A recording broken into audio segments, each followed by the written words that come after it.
voyage spécial Halloween cette fois. Je viens d'arriver au Mexique, à Oaxaca, pour y vivre le jour des morts, le Dia de la Muerte. C'est ma destination Halloween cette année. Alors, je prends des images. Il fait beau, il fait chaud, c'est merveilleux.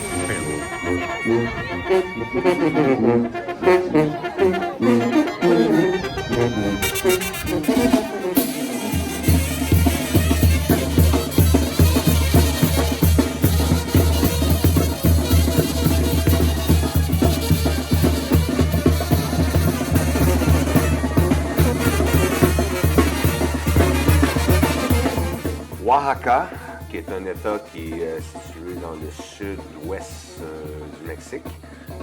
Il y a à peu près 4 millions d'habitants. La ville la plus populeuse, c'est celle que j'ai faite, Oaxaca de Juárez, et qui est la capitale mondiale du jour des morts. Premier jour à Oaxaca, on est vendredi, on vient d'arriver. Je suis pas sûr où c'est que je suis. C'est à côté de mon hôtel, mais on dirait qu'il y a une petite parade qui se prépare. Donc, c'est le fun, ça rentre dans l'action déjà. On va ici. Fait que c'est un beau voyage qui s'annonce.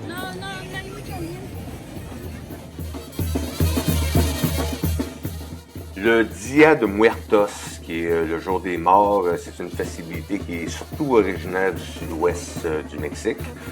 Aujourd'hui, c'est célébré un peu partout, mais c'était une célébration qui faisait partie des communautés aztèques et zapotèques avant l'arrivée des Espagnols et qui a fini par se mélanger, on pourrait dire, avec les célébrations catholiques romaines.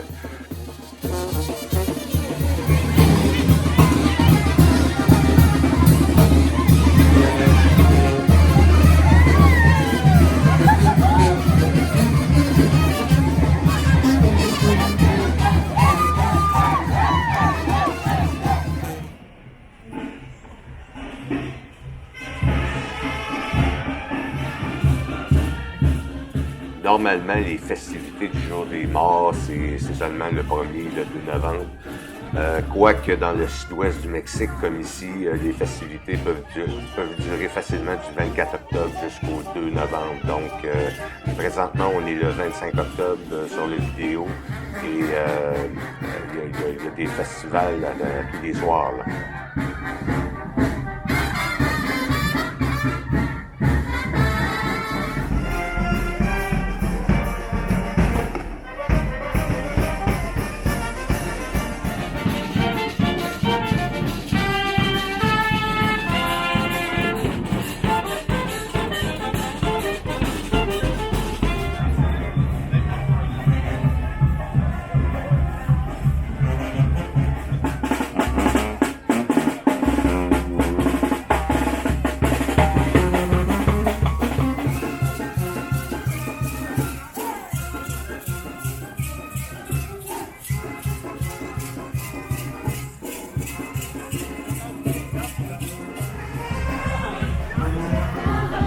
Ah, c'est bien le fun. Belle animation.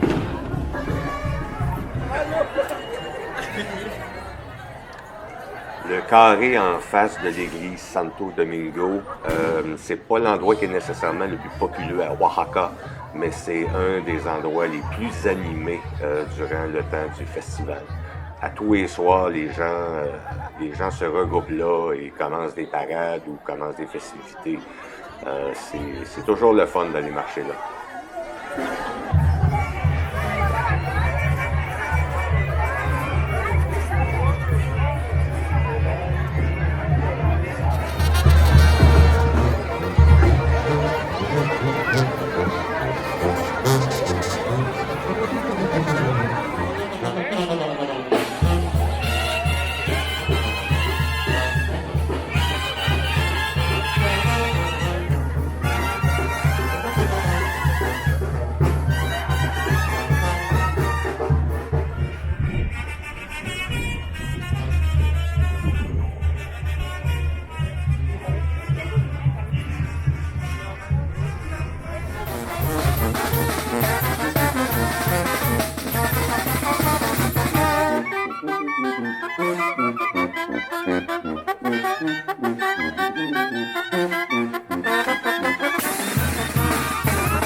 Danse avec des personnages colorés comme ça, qui portent des rubans, qui portent des masques.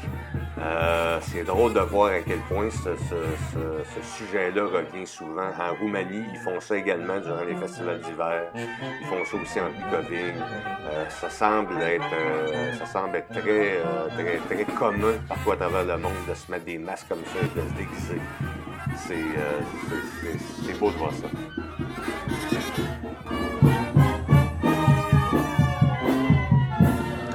Maintenant, on va rentrer dans l'église Santo Domingo. Alors, on enlève son chapeau. Merci beaucoup. Très belle église. Quand je voyage, s'il y a quelque chose que j'aime, où j'aime aller, c'est les églises. Parce qu'en général, la beauté est là, le raffinement est là, l'argent est là. Et au Mexique, ça ne fait pas exception. Les églises sont toujours très belles à visiter. Beaucoup d'or.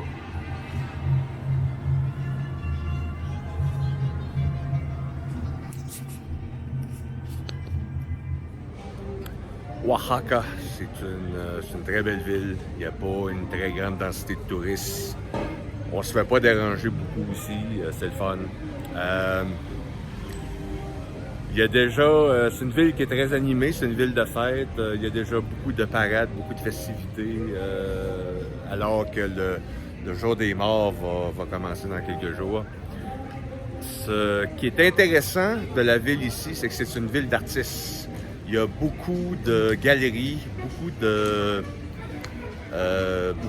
galeries, il y a beaucoup d'artisans, beaucoup de musiciens. Pour le film de Pixar Disney, Coco, qui se passe au Mexique durant le jour des morts, les gens sont venus faire la recherche directement ici. On le voit dans l'art, ils vendent beaucoup de figurines d'animaux avec toutes sortes de couleurs qui sont des esprits dans la culture du coin. À date, ça commence très bien. Excellent voyage. Oaxaca, vous devez venir ici au moins une fois. Et la bouffe est géniale aussi. J'ai mangé des sauterelles.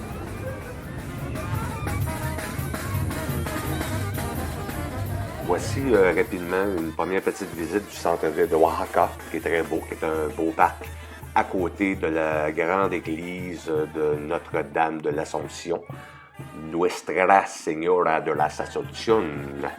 Excusez mon espagnol.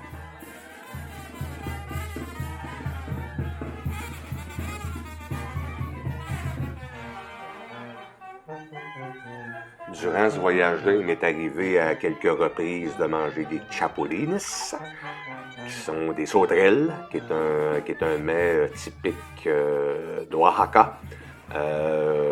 Donc, il faut être ouvert d'esprit. Ils mangent beaucoup d'insectes, ils mangent des sauterelles, ils mangent aussi des fourmis et ils mangent des larves d'agave. On est en train de finir de voir des images du marché Benito de Juárez, qui est très populaire. Maintenant, là, on est dans le marché 20 novembre, qui est juste à côté, qui est un marché où c'est qu'il y a plus de nourriture. On est présentement dans ce qu'on appelle le couloir de la fumée. C'est un couloir où c'est que tu as plein de marchands de viande qui peuvent retirer la viande sur place, qui est un endroit très populaire, mais c'est surtout un endroit qui sent beaucoup la viande et qui est plein de fumée à cause de tous ces bonnes odeurs de barbecue-là. Inutile de dire que j'ai refait ce couloir-là souvent. La magnifique cathédrale de Notre-Dame de l'Assomption au centre-ville de Oaxaca. Très belle. Quelque chose qu'il faut bien comprendre sur les églises et les cathédrales qui sont construites, surtout au sud du Mexique. Avant, les populations aztèques et les populations zapotèques qui étaient là, ils avaient des temples, ils avaient des constructions qui ont été détruites par les Espagnols. Systématiquement, quand ces gens-là avaient un lieu de culte ou un lieu de religion, alors les Espagnols détruisaient ce lieu-là pour y fabriquer une église par-dessus. et en utilisant aussi les matériaux. Donc, si vous visitez l'église au Mexique, ben, probablement que c'était un temple aztèque ou peut-être un temple maya ou un temple zapotèque ou mictèque. Donc, important à savoir.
C'est vraiment génial.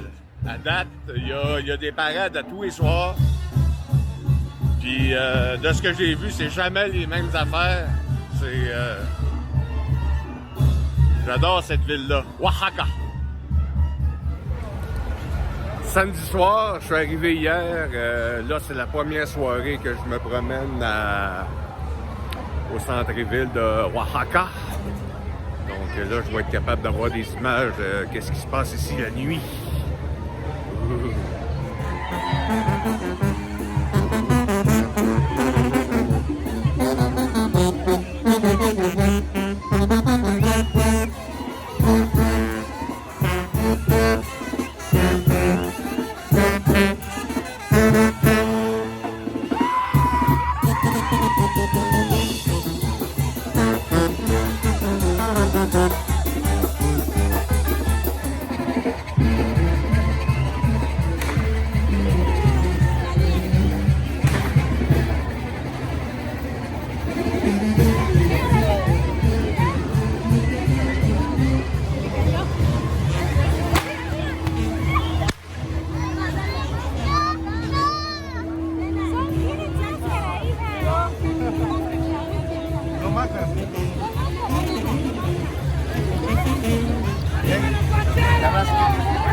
On pourrait penser que maintenant, la venue de ces masques-là et de tous ces costumes-là, c'est parce qu'il y a une influence de l'Halloween occidental qui se fait dans ce coin-là.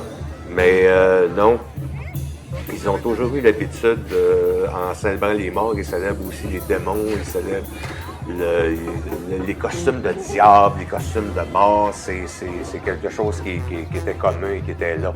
C'est juste que maintenant, ce festival-là s'adapte un peu plus. J'ai rencontré quelquefois le clown de Hit dans la rue. Je vois beaucoup de masques, beaucoup de maquillage, une coupe de Joker. C'est normal.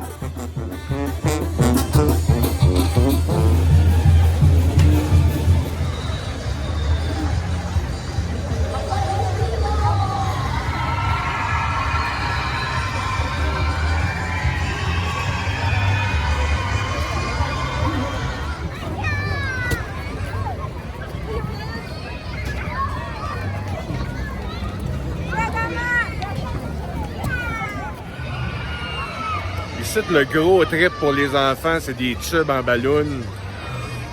Tu donnes une ballon en tube à un enfant, là, puis tu n'as plus besoin de t'en occuper pendant des heures. C'est merveilleux. Et qui ont du fun. Wouhou! Thank you.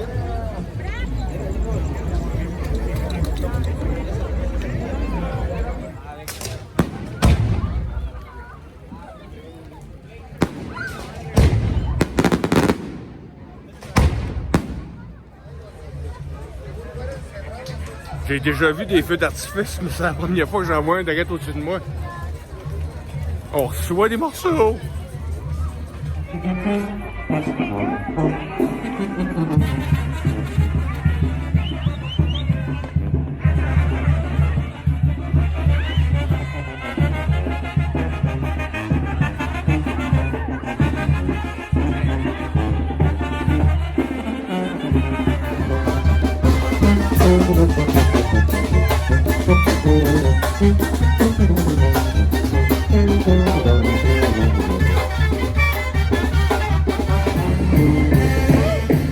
Cette parade-là, c'était pas une parade comme les autres que j'ai vues. C'était la célébration d'un mariage. Alors, c'est toujours le fun de pouvoir assister à ça. Et c'est le fun de voir, tiens, livre-là, bravo, vive les mariés, félicitations, et voilà. Et c'est pour ça aussi qu'on voit un gros marié et une grosse mariée. C'est une belle célébration.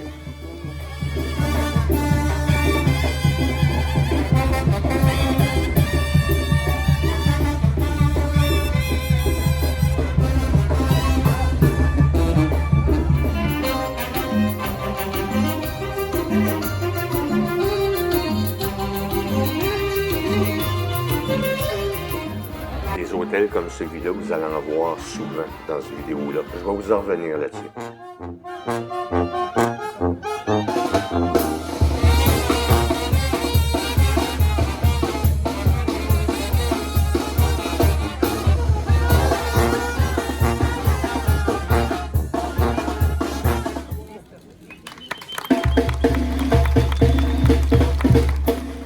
Et voilà, inauguration terminée. Le marché des artisans du Festival Dia de Muertos, c'est maintenant ouvert.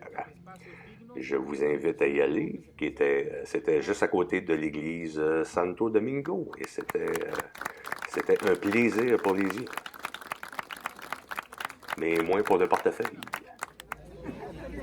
Bon, ben c'est maintenant officiel. Le Festival du Jour des Morts est maintenant ouvert. Ça va être le fun.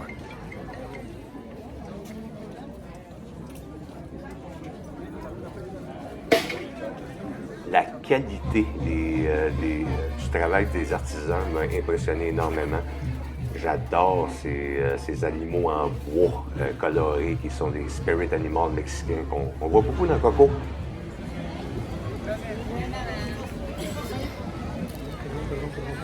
À date, c'est pas commencé encore. J'ai déjà vu beaucoup de costumes, mais ces deux filles-là, c'est assez génial.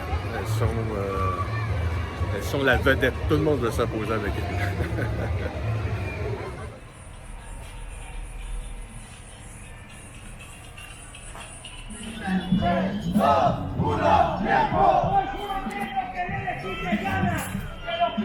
Él envidia a Hacker este bro porque a diferencia de ti, él sí sobresalió. Él sí sobresalió. ¿Y dónde está lo tuyo? ¿Dónde está tu punchline hoy? ¿Dónde está tu técnica, tu métrica y tu flow? Incluso él sobresalió, pero de mí aprendió. 3, 2, 1. Pasajeros, un uno para Cuervo.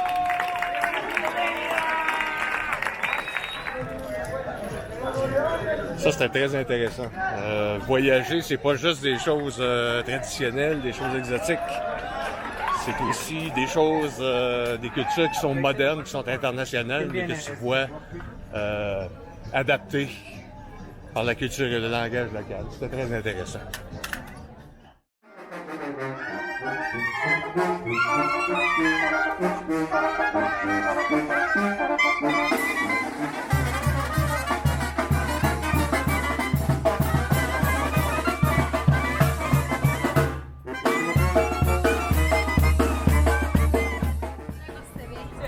Lundi le 28, ça commence à sentir la mort en ville. On voit les décorations Dia de los Mortas qui commencent à être de plus en plus visibles. Pourtant, ça fait... moi, je suis ici depuis vendredi, c'est le party à tous les soirs. Maintenant, on dirait que la ville commence à se décorer encore plus macabre.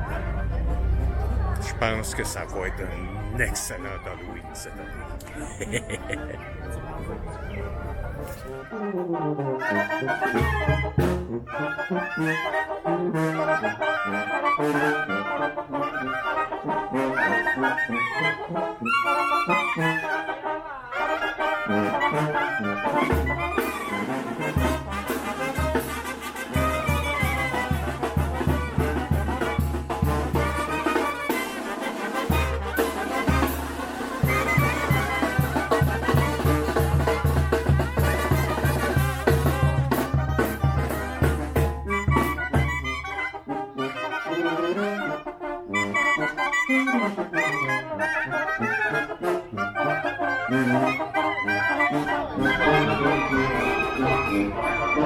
Et voilà, ça c'est le genre d'ambiance qu'on a dans les rues de Oaxaca présentement.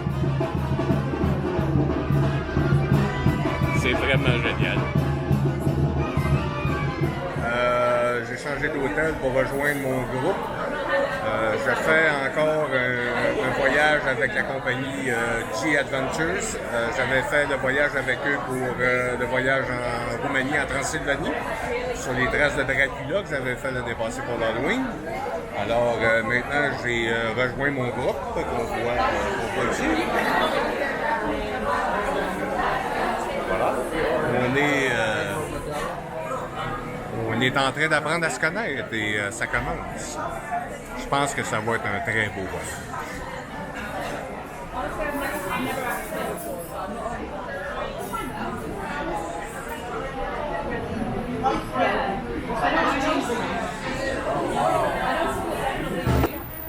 Et voilà, premier jour d'exploration avec G-Adventures.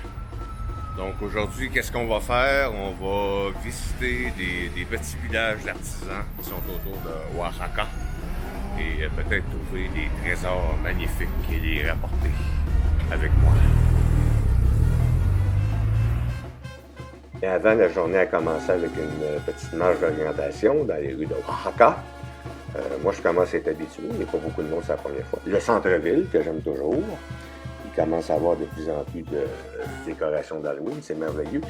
Cette rue-là, c'est la rue Alcala, qui est une rue piétonnière qui va du centre-ville jusqu'à la place Santo Domingo qu'on a vu avant. C'est le fun, cette rue-là est toujours animée, il y a des belles décorations, touristiquement c'est le fun à faire. Et maintenant, on va chez les artisans. On vient d'arriver dans un atelier, dans un petit village que malheureusement je ne suis pas capable de me rappeler le nom. Mais ici, ils font beaucoup d'espèces d'animaux colorés, là, comme on pouvait avoir dans Coco, là, des animaux, des spirit animals. C'est un atelier de ça, on va aller voir ça.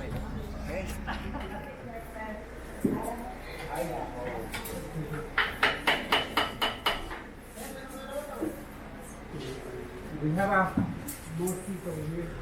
Each all this beautiful work. Okay. I'm gonna we wanna see couple few kind of woods we're using for the things. Okay. Profile that's the Contrairement à ce qu'on pourrait penser, l'artisanat des alebrijes est dans la culture mexicaine seulement depuis les années 30. C'est un artiste mexicain, Pedro Linares, qui avait commencé à fabriquer des animaux en bois et en papier mâché, qui colorait comme ça. Il s'est inspiré finalement des coutumes des animaux spirituels, spirit animal, que les Aztèques avaient. Et c'est devenu extrêmement populaire aujourd'hui. Maintenant, tu as plusieurs ateliers qui font ces animaux-là, et c'est normal que ça soit populaire, parce que quand on voit le travail qu'il y a sur chacun de ces animaux-là et le détail, c'est phénoménal. Comme exemple, un couple comme ça, ça vaut des milliers de dollars. Ça représente des mois de travail, ben, pas à temps plein, mais ça représente beaucoup de travail d'un artiste. Alors, c'est phénoménal. Encore un hôtel. Je vais vous en revenir un peu plus tard sur les hôtels. Il y en avait beaucoup. C'est toujours le fun de les voir. C'est beau, c'est symbolique, c'est significatif.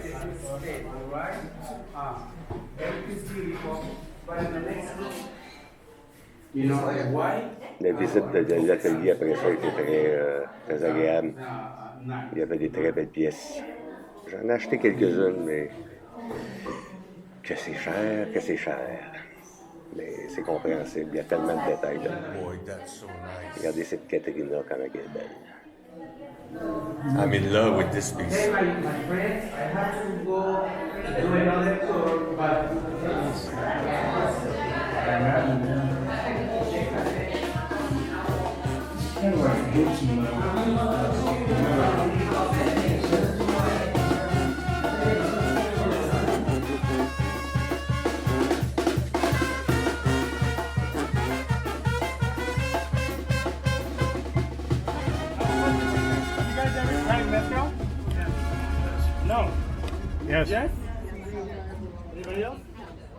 Si vous demandez à un Mexicain la différence entre le mezcal et la tequila, lui il envoie une grande portant ces deux alcools qui sont faits un peu de manière semblable avec des cœurs de cactus d'agave, mais c'est très différent pour eux autres. Le cœur du cactus est premièrement brûlé, il est cuit dans un four comme ça pour le ramollir. Ensuite, il est moulu sur une meule avec un cheval, comme on voit, pour en retirer un jus sucré. Ici, c'est la première distillation qui est faite. Donc, on fait bouillir le jus sucré avec un conduit refroidi à froid. On va faire condenser l'alcool. Mais à partir de ce moment-là, il se retrouve beaucoup de méthane dedans. Donc, il faut faire une seconde distillation pour être capable d'enlever le méthane, parce que ça peut être dangereux. Et dans cette seconde distillation-là, c'est là qu'on rajoute aussi les larves d'agave, les vers, qui sont broyés, mais qui sont aussi mis en bouteille. Donc, quand on a un verre d'agave dans notre verre, il faut le boire. Et après ça, distillation pour tout le monde, mais pas pour moi. Et finalement, visite d'un atelier de textile traditionnel.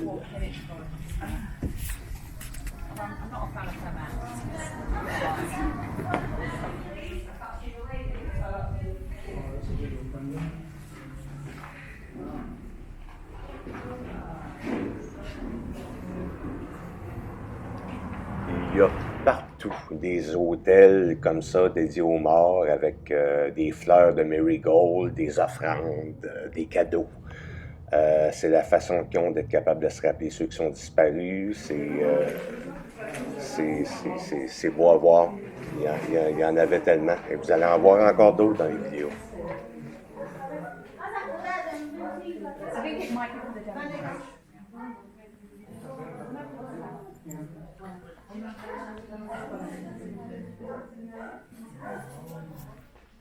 Ok, zapoteco o español? Le monsieur que vous voyez là est zapotèque. C'est sa langue qui parle également. Les Zapothèques, c'était une civilisation qui était très dominante au 5 et 6e siècle. Ensuite, elle s'est mélangée avec les Aztèques qui sont venus après. C'est les méthodes de tissage, les méthodes de teinture et les patterns que vous voyez là. Déjà, les gens du coin le faisaient avant que les Espagnols arrivent. C'est ce qui est intéressant. Et maintenant, on va voir les techniques de teinture. C'est phénoménal, tous les trucs qu'ils ont pour être capables de teindre toutes sortes de couleurs. Now, show you the colors. Les teinturistes du coin utilisaient des cocus, qui sont des parasites du cactus. On voit ça ici. Pour aller chercher des couleurs rouges très, très fortes, très puissantes. Si bien que ces pigments de parasites-là ont été exportés beaucoup en Espagne. Et le rouge est devenu une couleur importante dans l'armée espagnole et dans la royauté espagnole parce que grâce à ces insectes-là, on pouvait faire des très beaux rouges en Europe. Donc, Espagne et rouge, ça vient de là.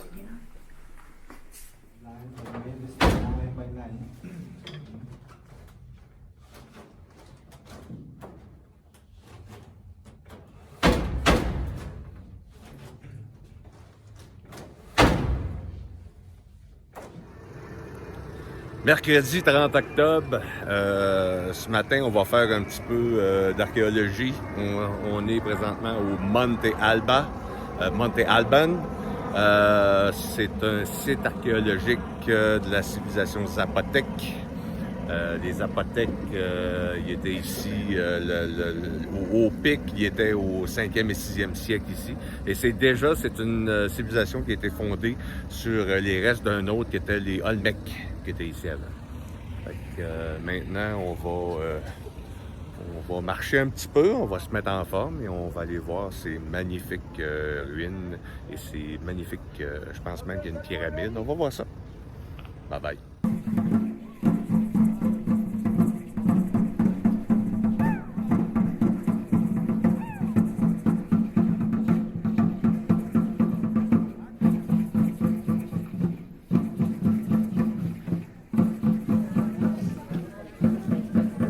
À l'entrée du site.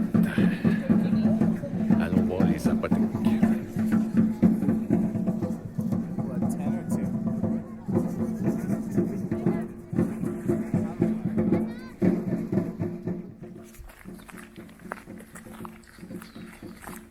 Ce qu'on remarque sur le dessus de cette montagne-là, c'est l'odeur. Hier, il y a plu beaucoup.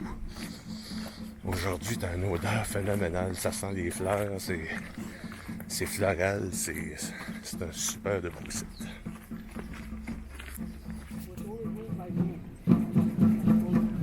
Quand les Espagnols sont arrivés au 16e siècle, ce site-là n'était déjà plus utilisé par les populations locales. Ce qui est une bonne chose parce que vu qu'il était abandonné, il n'y a personne qui l'a découvert. Les Espagnols, comme j'ai dit auparavant, avaient l'habitude de détruire les lieux qui avaient une signification religieuse pour y construire des cathédrales et des églises. Donc, c'est un magnifique site archéologique qui a été protégé de ça. Localisé sur une montagne, regardez la vue, c'était absolument incroyable.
suis présentement sur le dessus du temple, sur le mont Alban. Le site Zapotec, les ruines sont déjà phénoménales, mais la vue est incroyable.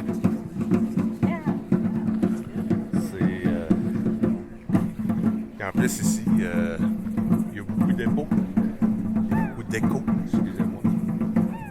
Hello!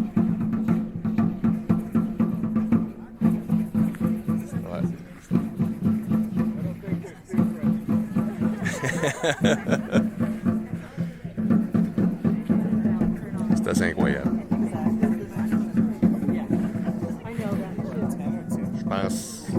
Je pense que c'est pas mal un des meilleurs moments de mon voyage, sinon le meilleur.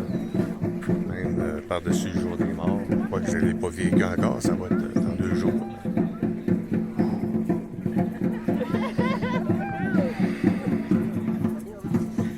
Voyager avant qu'il soit trop tard. Attendez pas d'être trop vieux.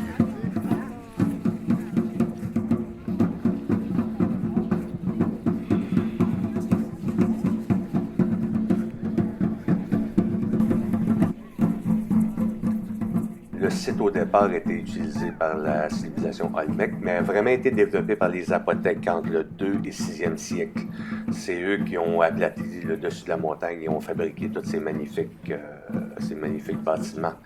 Au 6e siècle, on pouvait avoir 40 000 personnes qui habitaient cet endroit-là. C'était pas mal le point culminant du Monte Alban. Ensuite, le lieu a été pas mal abandonné, mais quand même utilisé encore par les Mixtèques jusqu'à l'arrivée des conquistadors espagnols.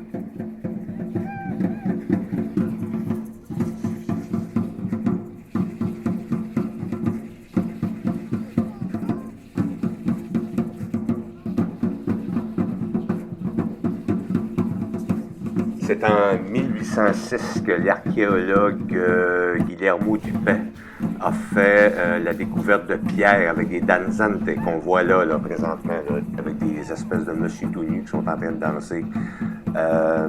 Avec ces pierres-là qui ont été découvertes, et ben là, ils ont redécouvert les ruines sur le Monte Alban et les Mexicains ont pu se réattribuer ce trésor magnifique de notre époque.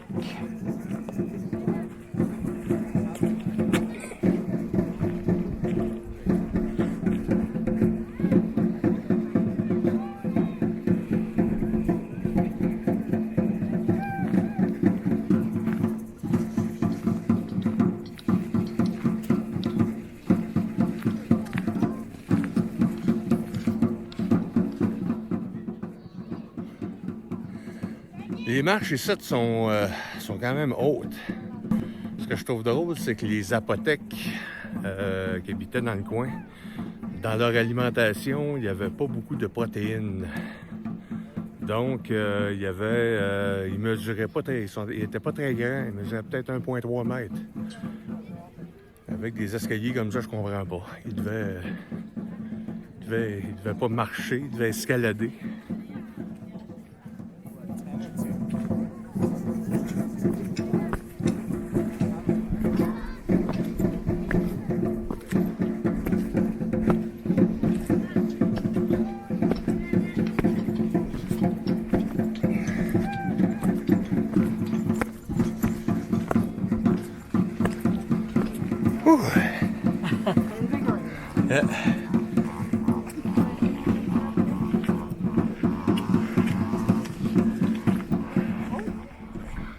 On est sur le dessus de l'observatoire. Alors observons.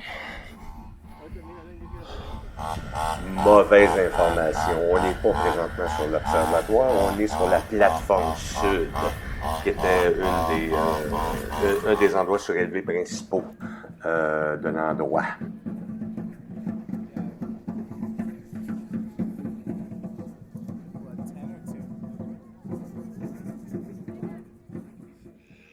Donc l'observatoire.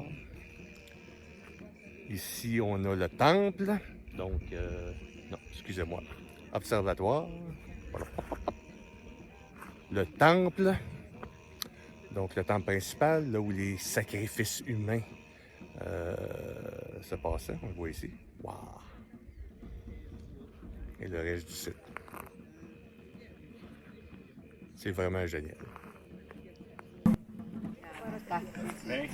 Les Zapotèques étaient une société qui pratiquait ouvertement les sacrifices humains. Donc, sur les marches de ce temple-là, il y a beaucoup de sang à couler. Ça fait bizarre de penser à ça. Et là, on va voir aussi une espèce de stade. Le voilà, aussi qu'il y avait des jeux. Et l'équipe perdante était sacrifiée par l'équipe gagnante. Donc, on voulait gagner.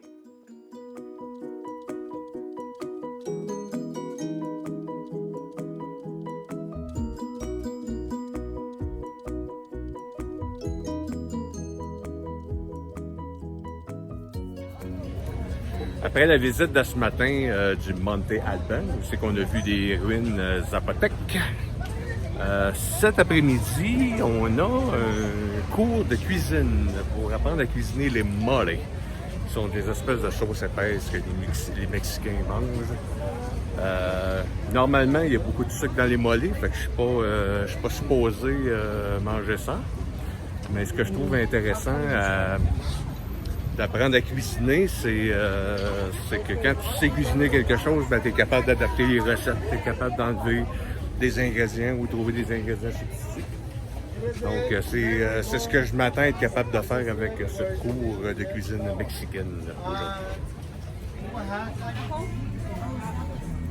Alors, ça commence par une visite au marché. Voici quelques images de crânes de sucre qui sont vendus pas mal durant le jour des morts. Des pains aussi, des espèces de pains sucrés avec des figurines, encore un hôtel, et voilà. Et ensuite, on se retrouve à la cuisine pour le cours. Donc, on a appris premièrement à faire des tamales, qui sont des espèces de pain de maïs cuit vapeur dans des feuilles de banane. Donc, il faut commencer par moudre de maïs.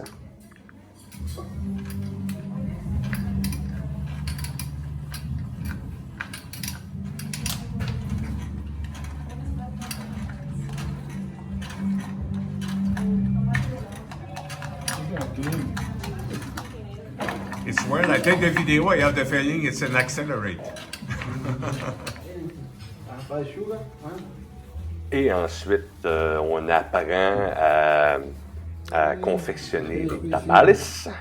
J'ai mis la main à la pâte, comme vous pouvez voir. Ouais. On ne sort pas l'art martiaux du gars. Hein. C'est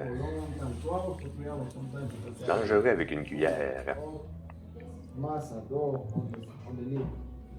Alors, on apprend ici à étendre la pâte de maïs.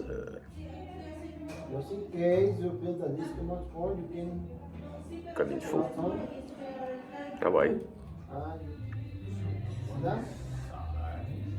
Ensuite, on plie.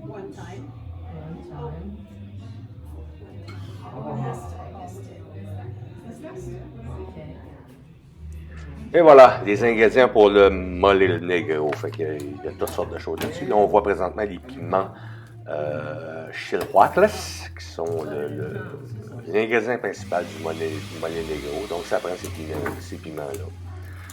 Vous pouvez peut-être trouver ça dans des épiceries mexicaines, si vous voulez. Après ça, il y a plusieurs autres sortes de piments qui sont utilisés. Des tomates rouges, de l'ail, des graines de sésame, du chocolat, bien sûr, des prunes. Ça prend une banane, du pain pour épaissir, des raisins, des oignons, des amandes, de la cannelle, des clous de girofle, du poivre, de la muscade, du thym, de l'orégano, du cumin, du sel, bien sûr du sucre qui est, comme vous voyez, il faut tout moudre, il faut tout faire cuire, il faut tout frire, il faut tout moudre, il faut faire un mélange, mais c'est absolument délicieux.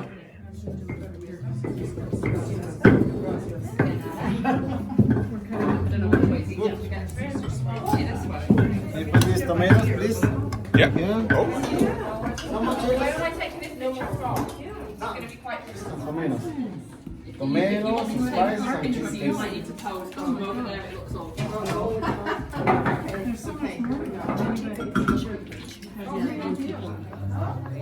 Après ça, on réunit tous les ingrédients. Ça commence à épaissir. Je pensais que c'était noir à cause du chocolat, mais non, c'est à cause des piments. Et bien sûr, ça prend une bonne guacamole pour être capable de manger ça avec mes collègues ici qui sont excellents pour faire des bonnes guacamoles. Et on a fait aussi des tortillas maison. Intéressant de voir comment on fait ça. Tortillas, c'est juste du maïs, hein? Il n'y a pas d'autres ingrédients. On effoire, on cuit. Ça prend de la... Ça prend du talent. Et voilà, le mole negro avec du poulet. So, polo à la mole negro. Délicieux. Bon appétit. No, thank you.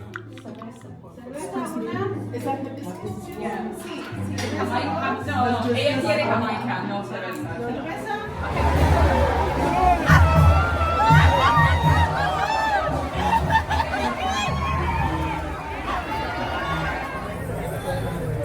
Présentement, il pleut, c'est fou. Juste à sortir de mon hôtel, instantanément, il y a une foule avec la musique.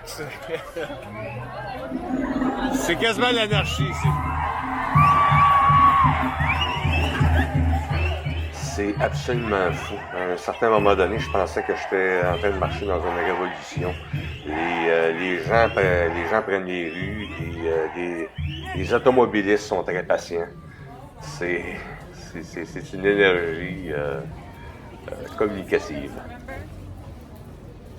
Ces hôtels-là qu'on voit partout ne sont pas montés pour les touristes. Hein. Les gens du coin ont un très grand respect et de grandes croyances reliées à ces hôtels-là qui sont essentiels pour la célébration et le repos de leurs défunts. Donc, quand on les filme ou quand on prend des photos, il faut être respectueux, il faut demander.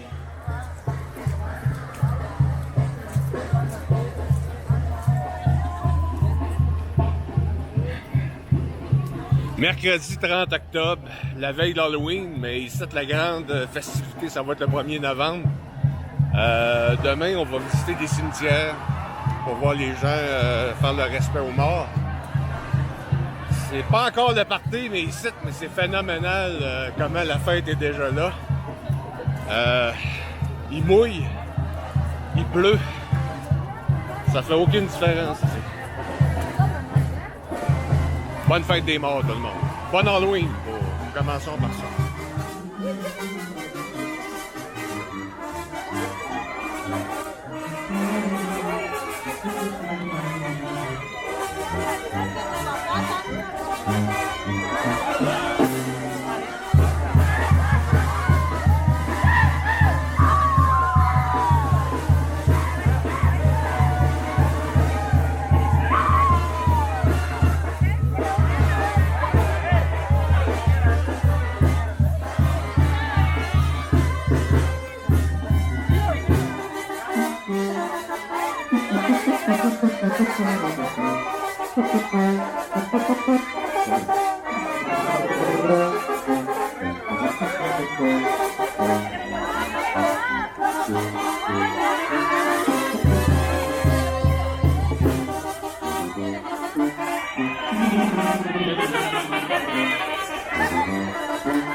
Bonjour tout le monde, on est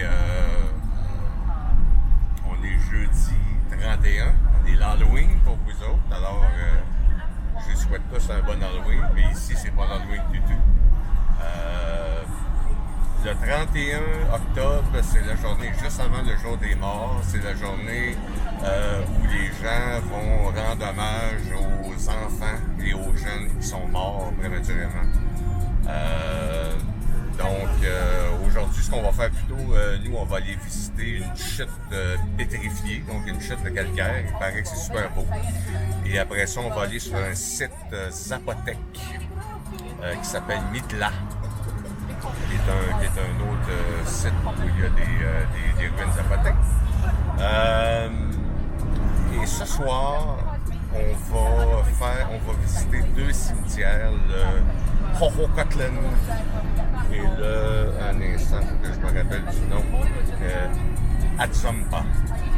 On va dans un cimetière parce que c'est là en général que les hôtels où c'est que les offrandes sont. Les gens se recueillent là pour visiter les défunts. Donc c'est pas nécessairement la fête, mais ça va être intéressant à voir. Et demain, 1er novembre, là ça va être le party. Le gros party. Fait que je prends les images. Je vous souhaite un bon Halloween.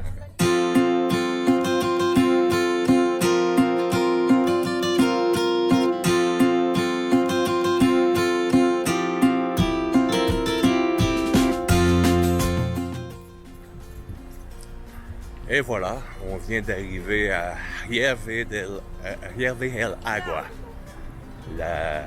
les chutes calcifiées. On va aller voir ça, il paraît que c'est de toute beauté. On va prendre des belles images.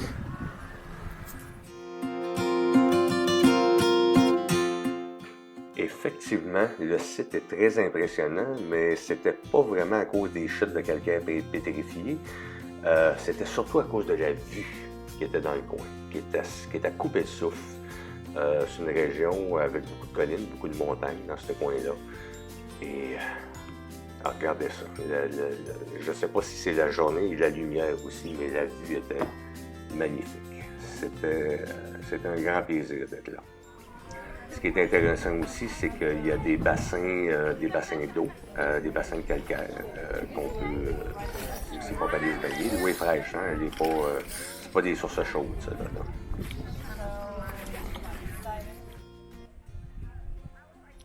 C'est absolument magnifique.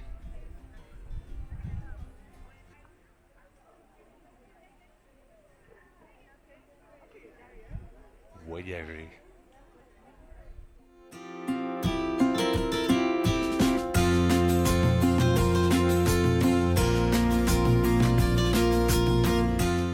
Alors, on voit loin les chutes pétrifiées.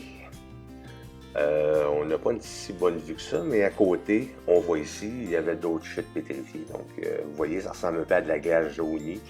Et si vous aimez ce genre de formation rocheuse, les grottes du Limousin, dans le coin de Carcassonne, c'était aussi de toute beauté à voir. Ici, on a une vue un peu plus rapprochée. On va voir les chutes de meilleure façon. C'est quand même assez impressionnant. Quand je me suis baigné, j'ai été surpris que l'eau goûte très sucrée. Je pense que c'est à cause de la présence de soufre à l'intérieur, mais c'est expérience particulière.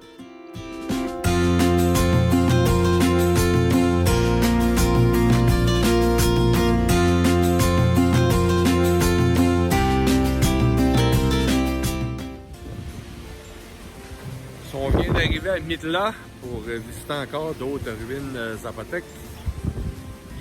Il pleut, il vente. Je pense que ça va être une journée bizarre.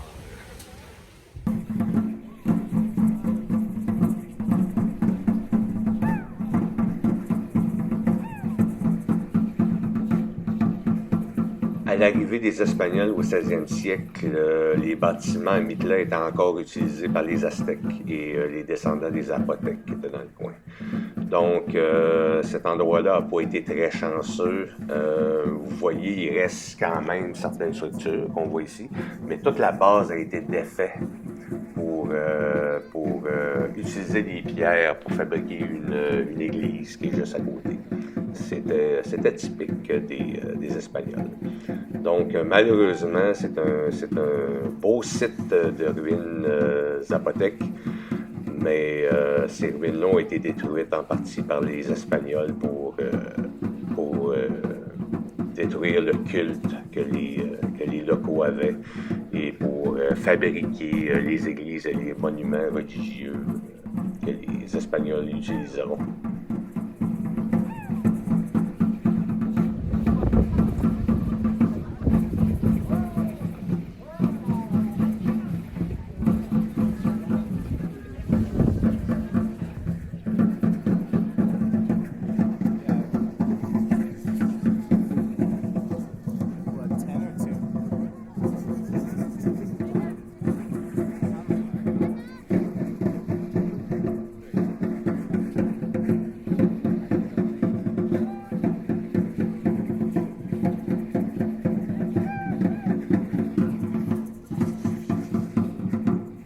La bonne nouvelle, c'est que les Espagnols ont quand même épargné les mosaïques murales qu'on voit ici, qui sont très belles, qui représentent surtout les 4 éléments. Donc, il y a un motif pour l'eau, un motif pour l'air, un motif pour le feu et un motif qui représente la terre.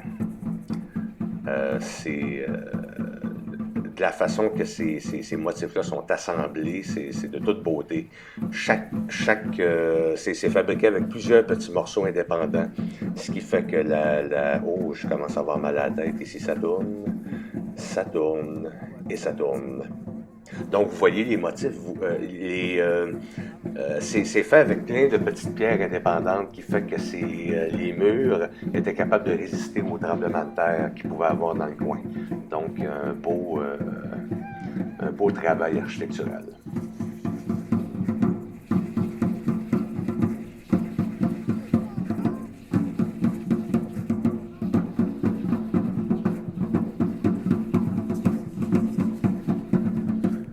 L'église San Pablo, qui est juste à côté des ruines zapotèques de Mitla, a été fabriquée avec les pierres du site archéologique de Mitla. Donc, toutes les pierres qu'on n'a pas pu voir la beauté sont là. Et vous voyez, autour de l'église, elle est complètement encerclée de murs qui datent de l'époque zapotèque. Ce qui veut vraiment dire qu'il devait avoir un endroit là, religieux. Les Espagnols sont arrivés, ils l'ont détruit. Voilà.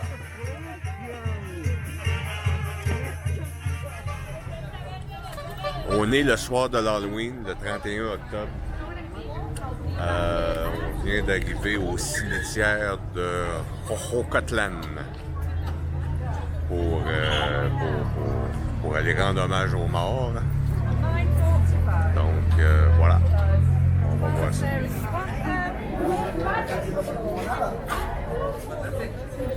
C'est extrêmement troublant de voir à quel point un cimetière peut être peuplé par autant de gens. Il y avait aussi des spots de lumière un peu partout. Il y avait des toilettes qui sont installées. Il y a des endroits où c'est que les gens pouvaient acheter de la nourriture. Et tout le monde peuple les tombes, mettre des offrandes, mettre des photos et vivre ce contact-là avec leurs ancêtres.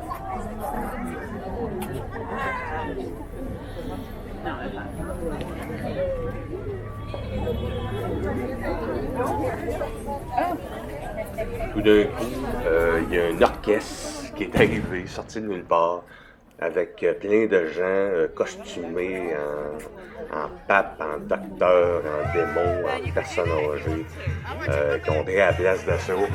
Ils sont arrivés, puis je me demandais qu'est-ce que c'était.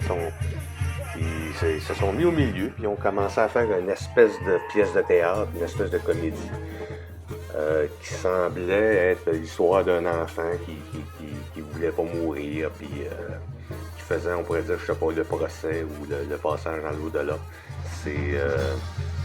C'est drôle de voir à quel point ils peuvent rire de la mort dans des moments pareils. ¿Cuánto los echo de menos? Vendrían todos los días y se harían muy amenos. Vivir cerca de aquí quisiera, para tener cerquita a la gente que al cielo un día... Ce soir, le 31 octobre, c'est le moment que les gens viennent ici au cimetière de Jojocotlan pour le respect. Il y a beaucoup de tombes. Il y a beaucoup de tombes juste avec un numéro. C'est des gens pauvres qui n'avaient pas nécessairement de famille. Alors moi, j'ai une chandelle, j'ai des fleurs.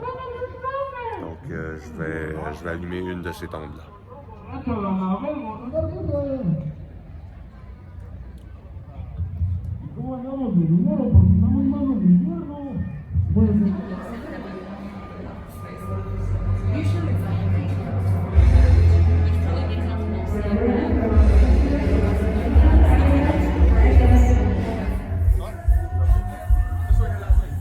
Il arrive minuit, on vient d'arriver au cimetière d'Azampa. Mon Dieu, c'est le party ici.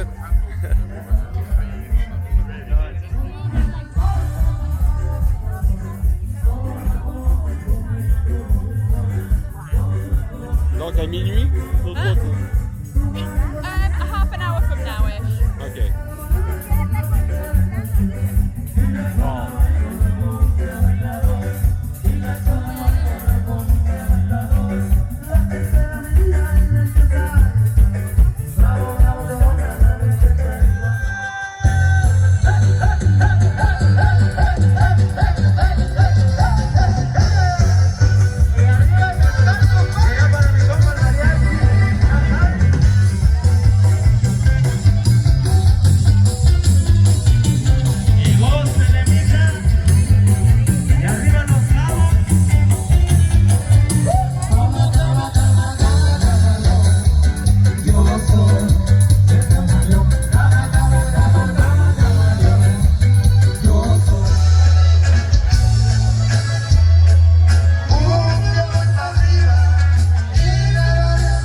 c'est incroyable.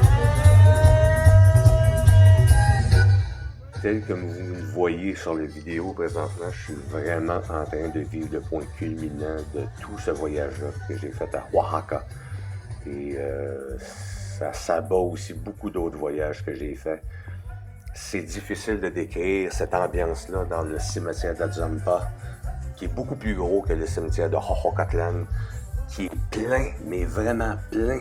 Il y a beaucoup de touristes aussi. On voit qu'il y a beaucoup de gens qui ne sont pas mexicains qui viennent. La façon de le voir, c'est que ces gens-là portent des maquillages, qui n'est pas nécessairement le plus approprié, mais c'est quand même accepté par la population locale. J'ai été surpris, il y a un orchestre dans le cimetière. C'est vraiment incroyable. Il faut vraiment être là pour comprendre cette ambiance-là, pour comprendre qu'est-ce qui se passe là. J'ai vraiment pas eu assez de temps. Je vais y retourner un jour et je vais passer la nuit dans ce cimetière-là, un 31 octobre. Ça, c'est sûr. Je vous le recommande fortement. Juste pour ce moment-là, ça vaut la peine d'aller là.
Vendredi, le 1er novembre, le jour des morts.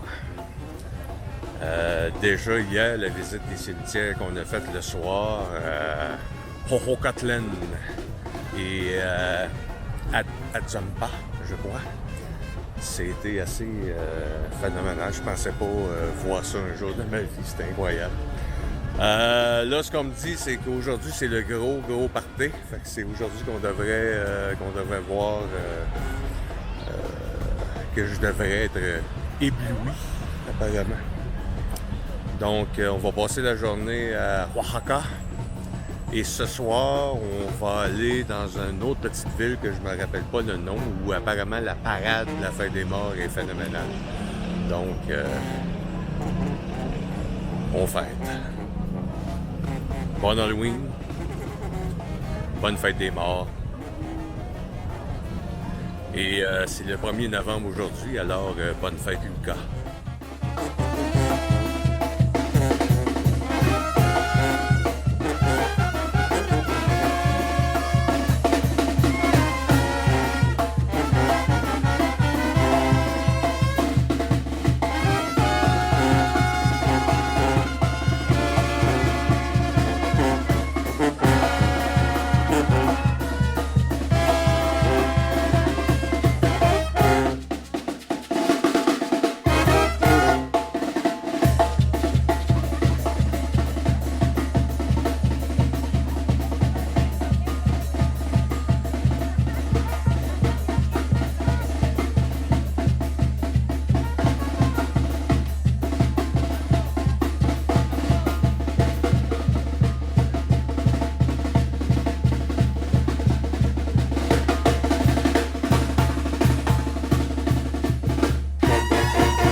vois tous les beaux maquillages qui sont dans le coin, que le monde sont en train de faire, c'est phénoménal. Fait que je me prends un artiste.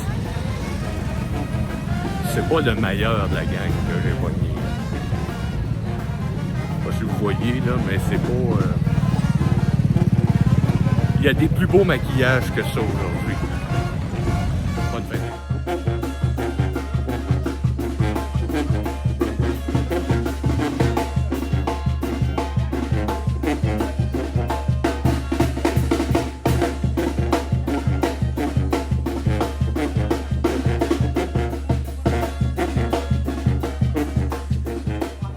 Et voilà, tout le monde est prêt. Fait que maintenant, on s'en va à la parade d'Éclat. Tout le monde est déguisé en magnifique cadavre et moi, je suis déguisé en panda. Because Judy's doing it at 8 o'clock. So I mean, do it now if you want, but honestly, if you give it to Judy later, that's fine. You don't pay me anyway. So I can't remember. 5. Yeah, so it's gonna be 8 and it's gonna be 7 and it's right, we're good. Okay. Me? It's you. And you. And the back of you. Oh, you. Okay. And Juliana taking water for hydrating the bone. It's important. And what an amazing one. What an amazing dude. That is amazing. And that is not. On vient juste d'arriver à Etla, qui est un petit village qui est juste à côté de Oaxaca. Et apparemment, la grosse parade, c'est ici. Donc, elle partait ici.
Bien sûr, Oaxaca s'est animé, mais la tradition ici, le meilleur endroit, il paraît, c'est de venir à Etla, qui est un petit village qui est juste à côté.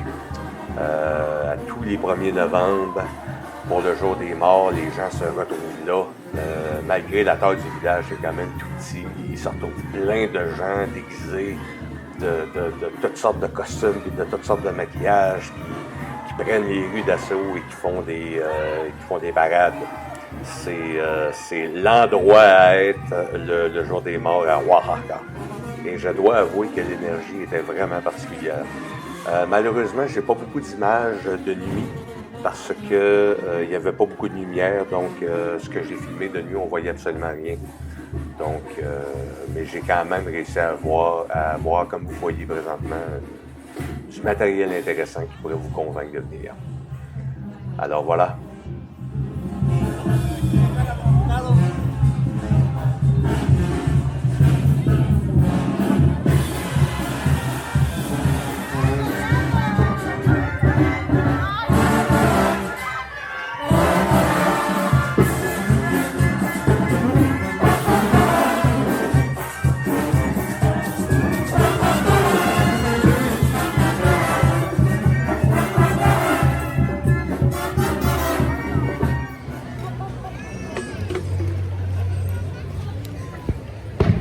Hier, au cimetière d'Azampa,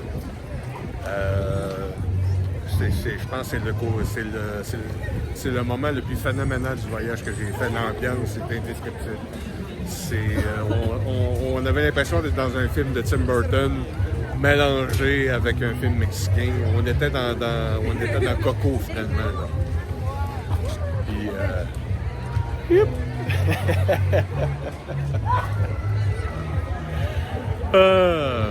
Puis, Puis aujourd'hui, hier on était le 31 octobre, donc c'est la veille où c'est que les gens se retrouvent dans les cimetières, avec une ambiance incroyable. Mais aujourd'hui, le 1er novembre, c'est la grande parade, c'est la grande fête.